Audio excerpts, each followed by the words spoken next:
나 이제 백수야. 이 우울감을 좀 극복해야 할 방안이 있지 않을까요? 요거는 꼭 하셨으면 좋겠는데, 그럴 때일수록 자기가 정말 좋아하는 취향 하나만 하시도록 권해요. 여러분들, 평생 우리가 하지 않았던 것을 하면 깔딱고개만 넣으면 나에게 행복이 오고 돈이 온다. 꼭 그렇게 생각하시죠. 맞아요.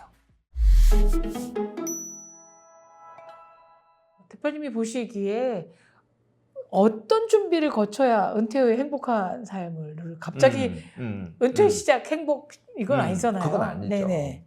지금 제일 큰 어려움은 네. 자기가 뭘 하면 행복해 하는지, 사실 무엇을 잘하는지 이것을 잘 모른다는 데 있어요. 맞아요. 예, 한국 사회가 이제 그렇게 돼 있었거든요. 네. 그래서 공부 열심히 해서 대학 가서 그다음에 또 취직 열심히 해서, 그런데 우리가 생각해 보면 알지만 공부 열심히 할 때도 그렇고 취직할 때도 그렇고 심지어는 결혼할 때도 그렇고 그걸 우리가 다 처음 해본 거잖아요.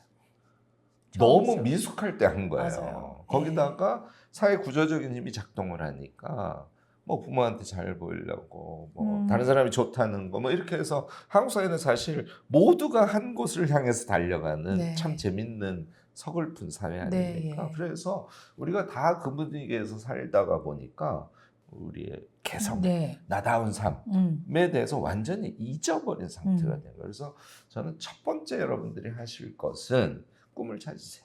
꿈이란 단어가 부담스러우면 내가 하고 싶은 것의 방향을 찾고 그 방향에 맞는 일의 종류들을 좀 찾아보세요. 이거를 저는 첫 번째 조건으로 네. 봅니다. 제가 이렇게 얘기하면 한 일주일 내가 찾아봤는데 안 찾아지던데 이렇게 얘기하시는 분들이 계세요.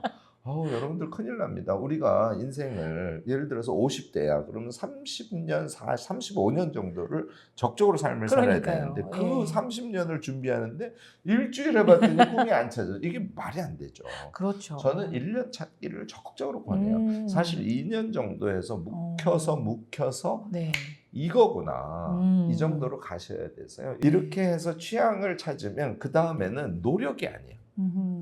너무 그 행복을 쫓아가고 싶어서 하는 거죠. 맞아요. 이거 제가 첫 번째로 권하고요. 두 번째 얘기를 하면, 그러려면 일반적으로 자기가 해왔던 일과 다른 일이거든요. 그러면 다른 일을 하려면 역량을 키워야죠. 자기가 그 문제를 해결한 그 일을 할 때 여러 가지 문제에 봉착했을 때 문제 해결 능력을 갖고 손이 익숙해서 손이 엄청 빨라지고, 네. 이게 안 되는데 어떻게 자기 꿈을 실현합니까? 그래서 역량 키우기를 꼭 하셔야 돼요. 내가 뭔가 물건을 만드는 거야. 그럼 물건 만드는 것에 대해서 기본 공부를 하고 물건을 만들 수 있는 기본 스킬 같은 걸 키우고 하는 것을, 얘도 이제 평생 할 건데 내가 2달 해봤더니 너무 손에 익숙지 않아 가지고 나는 이건 불가능할 것 같아. 이러면 안 된다는 거죠.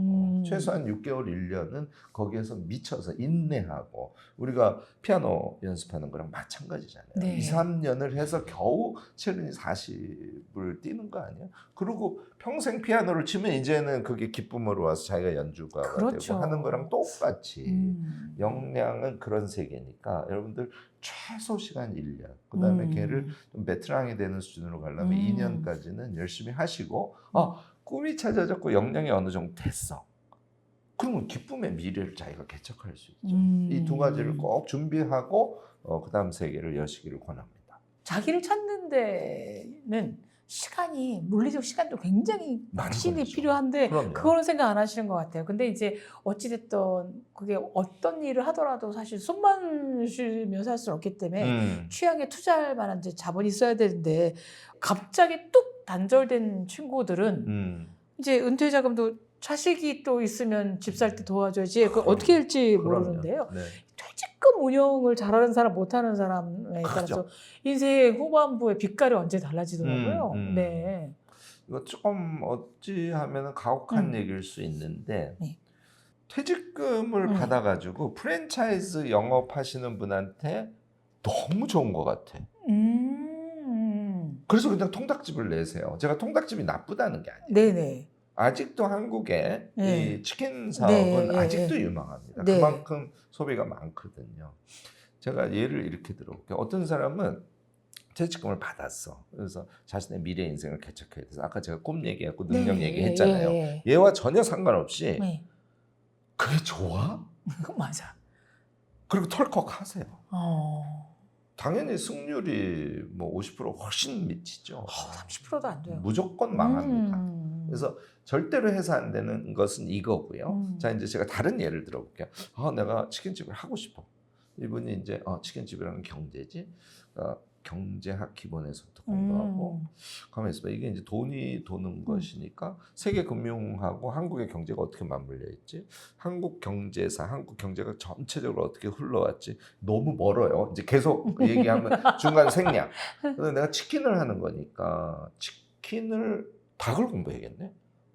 튀김 요리네. 튀김을 공부했네.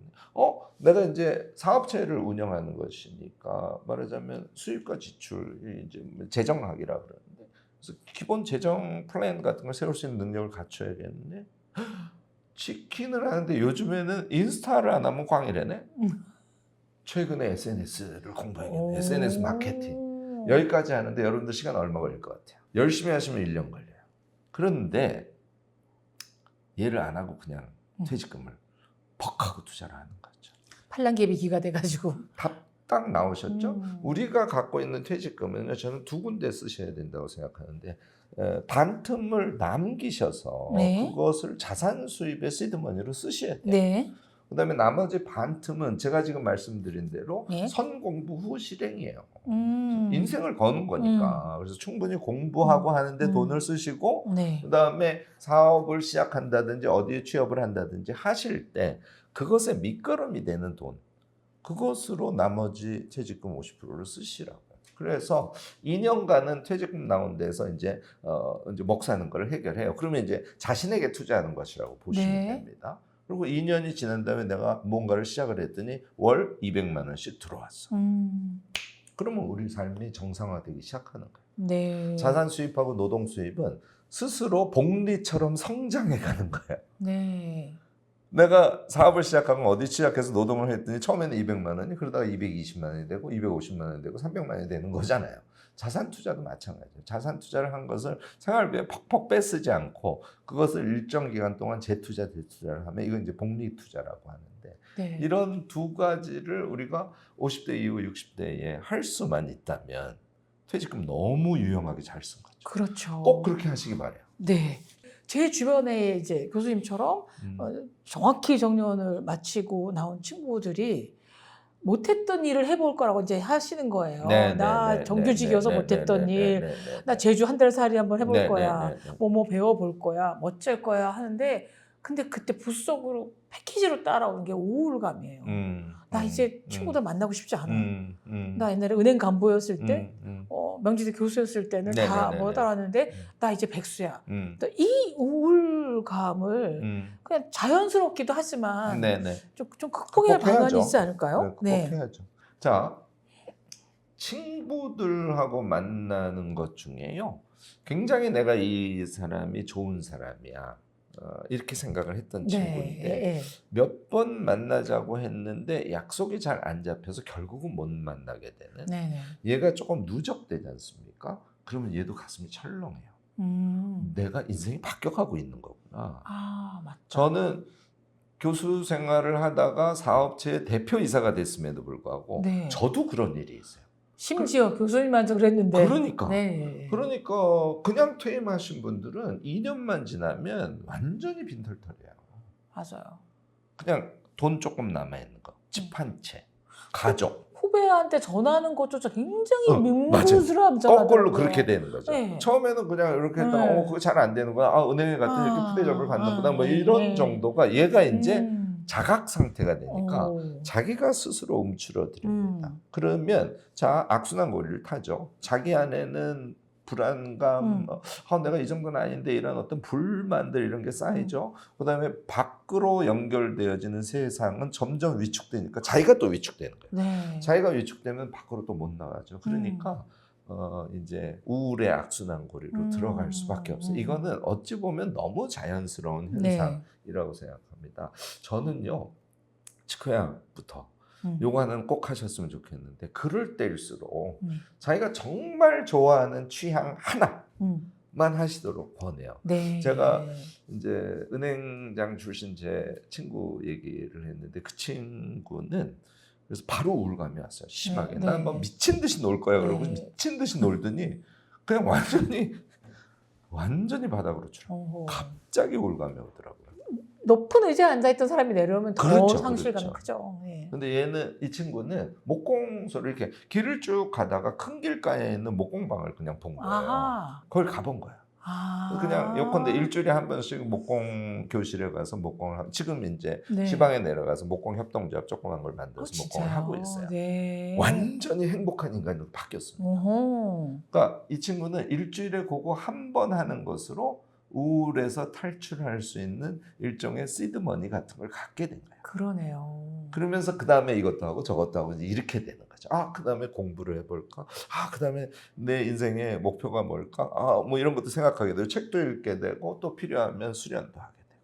그러니까 처음에 요거 하나 내가 우울감이 왔어. 그럼 내가 너무 재밌어 하는 거를 일주일에 한 번 이상 꼭 하시기 바랍니다. 재밌어지는 거를 일주일에 한 번. 네. 근데 아까 이제 그 교수님 말씀하시기를 내가 안 해봤던 분야에도 도전해봐라. 그러니까 반드시. 몸으로 치자면 안 쓴 근육을 써라라고 그 해야 되는데 사실 이 50개월 와서도 이거 안 쓴 거 돌리기 너무 힘들거든요. 맞아요. 근데 공방 그 목공에 시작하신 친구분처럼 그 정말 운명처럼 네. 그게 오지 않는다면 네. 새로운 분야가 되게 하기 어려울 텐데요. 운명처럼 그 친구도 왔지만 네. 제가 한 2달 됐을 때 그 얘기를 들은 적이 있어요. 다른 사람들은 어떻게 저렇게 빨리 익히니? 그래서 막 괴로워가지고 술 먹자고. 근데 그러니까 무슨 얘기냐면 네. 그 친구는 그 일주 저희 이제 이걸 깔딱고기라 그러는데 예. 이 깔딱고기를 넘은 거야. 맞아요. 그러니까 그 깔딱고기를 넘지 않으면 자기에게 익숙하지 않은 걸 할 방법은 여러분들 없습니다. 피아노 같으면 체르니 40까지는 쳐야. 맞아. 그때까지는 막 미친 듯이 참고 쳐야 되는 거예요. 네. 바이엘에서 끝나면 절대 안 됩니다. 절대로 안 되죠. 네. 그리고 그 정도 치면 나중에 뭐 이렇게 좀 코드 같은 거 이렇게 영상 보면은 이제 손가락이 움직여 주니까 네. 악보 보고 코드 잡고 노래도 할 수 있고 네. 무슨 어디 종교 시설 가가지고 반주도 할 수 있고 이러면서 이거 너무 재밌네. 그러면 그 재미의 연속에 의해서 그러니까 열정적인 끈기라는 게 생기는 네, 거거든요. 예. 그러니까 제가 아까 그 친구 얘기했듯이 뭐 내가 잘 못하는 것을 그러면은 잘할 수 있겠죠. 해가지고 취향을 발견했으니까 너무 기쁘겠지. 이거 아니라는 얘기를 강조하고 싶은 거예요. 내가 평생 안 해본 거기 때문에 말하자면 그 기술 단계, 체르니 40단계를 넘을 때까지는 등산할 때 깔딱고개로 올라가는 느낌으로 참고 걔를 넘으면 이제 자유의 세계가 열리기 시작하는 것이죠. 네. 우리 한국 사회는 그의 전문성은 하나로 딱 응집시켜서 너는 평생 그것만 해. 이런 사회에 우리가 살았잖아요. 근데 우리가 삶을 살아갈 때 그거 하나로 되나요? 그거 안 되죠. 여러 가지 능력을 다 갖고 있어야 되는데 제가 교수를 했지 직원들 인사를 해봤겠습니까? 그러니까 월급을 줘보셨어요. 제가 재무를 해봤겠습니까? 네. 그러니까 제가 현재 하는 일만 해도 한 7, 8가지예요. 그 모두를 깔딱고개를 넘어야 그 다음에 우리의 삶이 열리는 거죠. 여러분들 네. 근데 그게 그렇게 길지 않아요. 네. 빠른 건 6개월. 네. 아무리 많이 걸려도 1년에서 1년 반. 이면은 그 익숙하지 않음을 자기가 넘어갈 수 있어요. 네. 여러분들 평생 우리가 하지 않았던 것을 하면 깔딱고개만 넘으면 나에게 행복이 오고 돈이 온다. 꼭 그렇게 생각하시죠. 맞아요. 근데 60 이후, 은퇴 이후의 삶이야말로 우리 예전에 다락방에 보면 몰래 감춰뒀던 뭐랄지 보물들이죠. 있는 것처럼 우리 안에 보석들, 저장고들이 많은데 교수님 말씀대로 나는 뭘 좋아하지도 찾을 수가 있는 거죠. 꺼내면 그렇죠. 그러니까 1년 정도 시간을 한번 갖고 이 안에 다른 데서 새로운 문물을 접하는 것도 참 좋지만 내 안에 도서관, 내 안에 옷장, 내 안에 장독대 이거 발견하는 시간을 좀 주시는 게 좀 필요한 것 같아요. 좋은 말씀. 예, 근데 그거를 한번 써보시면서 기록하시면서 기록하면 좀 명확해지거든요. 예. 그리하여 저는 이제 만 50대 때 뭐 반려들도 좋지만 그래서 조금 여유를 가질 수 있는 가장 이상적인 방법이 이제 독서인 것 같거든요. 그래서 책에서 참 많이 위안을 했는데 교수님이 이제 지인들에게 50, 60대들에게 이 책은 좀 한번 읽어봤으면 좋겠다. 네네, 그래야 네네. 후반전에 좀 탄력이 생긴다는 책은 음. 3권 정도만 추천해 주신다면? 알겠습니다. 네. 3권을 권한다면 네. 이거 그래도 뭐 제 책을 권해야죠. 마인드박스. 네, 마인드박스를 먼저 꼭 권합니다. 네. 왜냐하면 도대체 내 인생관이 뭐지? 이룰 수 있거든요. 제가 그거를 이제 16가지의 생각들, 뭐 예를 들자면 지난번에 우리 기자님이랑 같이 얘기했던 소비 이런 아이템들이 있는 거예요. 네네. 뭐 꿈과 돈 이런 아이템들이. 화두들? 네. 그걸 이제 자세히도. 제가 16가지 네. 이 16가지를 정리하면 얘가 인생관이야 하는 책이니까 네. 얘를 가지고 먼저 정리를 해주세요. 네. 첫 번째 책. 네. 두 번째 책은 조금 읽기가 어렵기 때문에 이건 정말 5살만 꼭 같이 읽었으면 좋겠는데 네. 에리 프롬의 소유냐 존재냐를 꼭 읽기를 권해요. 정확하게는 이제 존재적 실존 양식이라고 하는 용어거든요. 네. 에리 프롬의 용어가. 네. 걔를 깨달으면 그럼 우리 인생이 달라집니다. 얘를 꼭 깨달으셔야 노욕이 아니라 자신의 나다운 정말 멋진 새로운 청춘을 살 수 있는 거고요. 네. 세 번째, 돈 얘기를 좀 해야 돼서 네. 이거는 제가 이 책 소개를 하면 어처구니 없다고 하실 수 있는데 뭐예요? 나의 돈 많은 고등학교 친구라는 책이 있어요. 얘를 보시면 우리가 어떤 원리에 의해서 또 어떤 정신으로 돈을 벌 것인지가 딱 나옵니다.